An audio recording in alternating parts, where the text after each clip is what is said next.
In the previous lesson, we looked at OKR best practices. Now we'll show you how to track the progress of OKRs over time. The easiest way to track OKRs is by using a standardized, centralized template that you can return to consistently over time.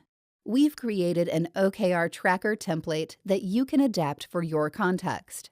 The first step is to add in your North Stars, objectives, and key results so that they're all in one place. It's important to look at all of this information together and not just at one point in time, but on an ongoing basis over a specified time frame. This brings us to step 2, determining how frequently we'll track progress against the OKRs. How often we track progress will vary depending on how often we expect to see certain OKRs change. For example, key results oriented around channel performance may change daily, which means that a daily cadence would make sense. On the other hand, a project-oriented OKR might take weeks to change as we hit interim milestones. In this case, revisiting biweekly or monthly then might make the most sense. At a minimum, you'll want to revisit them quarterly, but the key is not to force fit an extremely high frequency if it's not going to lead to productive discussions or inform any key decisions. Once that frequency is set, add the status of your progress at each check-in using the drop-down for on track, at risk, or off track. If an OKR is on track, detail the level of performance and expected delivery date.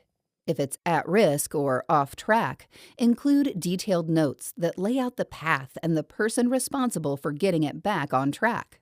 Color coding with traffic signal colors helps give a quick and clear bird's-eye view to the overall health of your strategy.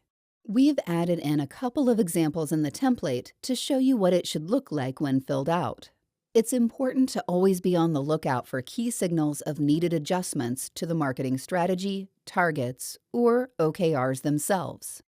While objectives at the top of your org are more foundational in your strategy, OKRs that sit lower in the org could require change more frequently based on learnings about your audience. To add more color to this concept, let's identify some if-then scenarios that we can serve as signals indicating a need for adjustment, starting with those that will most likely change frequently. Scenario 1. If a key result is consistently not being achieved and there is no clear path to achieving it, then there are 3 options to overcoming this blocker. We can identify and address potential cross-functional barriers. We can define a new key result input to support the current one, or we can reset the target to a more realistic level. Zulily found themselves in this very predicament. The influencer team was working toward a key result of a specific number of activated influencers. In this case, activated influencers were defined as influencers who made a certain dollar amount in sales in their first 5 months. However, the influencer team was struggling to achieve this key result, so they started investigating potential blockers.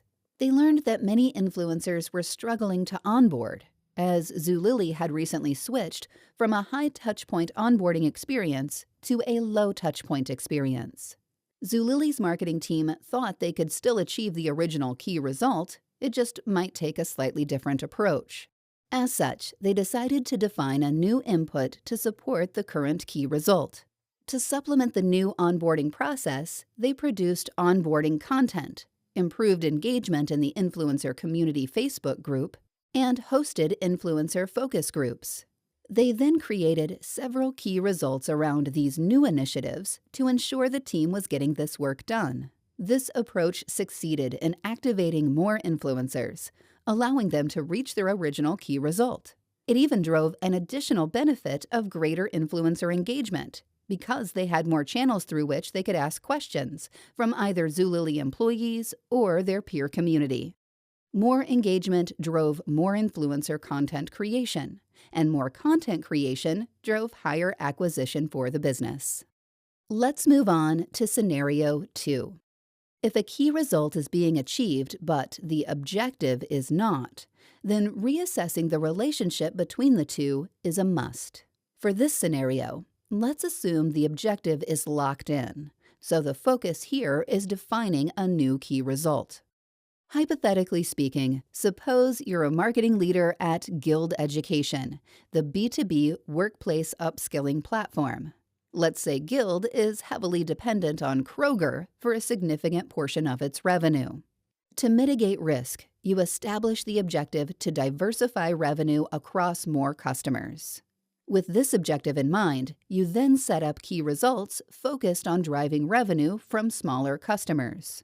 The team ends up hitting their targets for smaller customers, but the one larger customer, Kroger, also continues to grow, which means your revenue portfolio is still not diversified and the risk is still not mitigated. In short, the team is not achieving its objective. If the goal is to really commit to this objective, you will likely need to pivot your focus to different key results, like the percentage of total revenue from smaller customers. Moving on to Scenario 3. If certain key results appear to be driving the objective more than others, then it may make sense to allocate more resources towards that key result. Let's return to our Zulily influencer example. If Zulily found that influencer-curated shops were driving much more traffic and engagement than expected, the team might choose to focus more resources on driving this key result over another lower-impact one. And finally, we have Scenario 4. If certain key results are not driving the objective, then we can remove those key results altogether. Let's return once again to our Zulily influencer example. If they found that acquiring more macro influencers, or influencers with millions of followers, was not having a measurable impact on the attributed influencer revenue, then they might reduce the team's time spent on growing the number of macro influencer partnerships. We now have 5 best practices to implement OKRs effectively, and 4 if-then scenarios to navigate adjustment signals. These guidelines will help you prioritize and make progress on your proactive initiatives. In the next lesson, we'll tackle how to triage reactive work.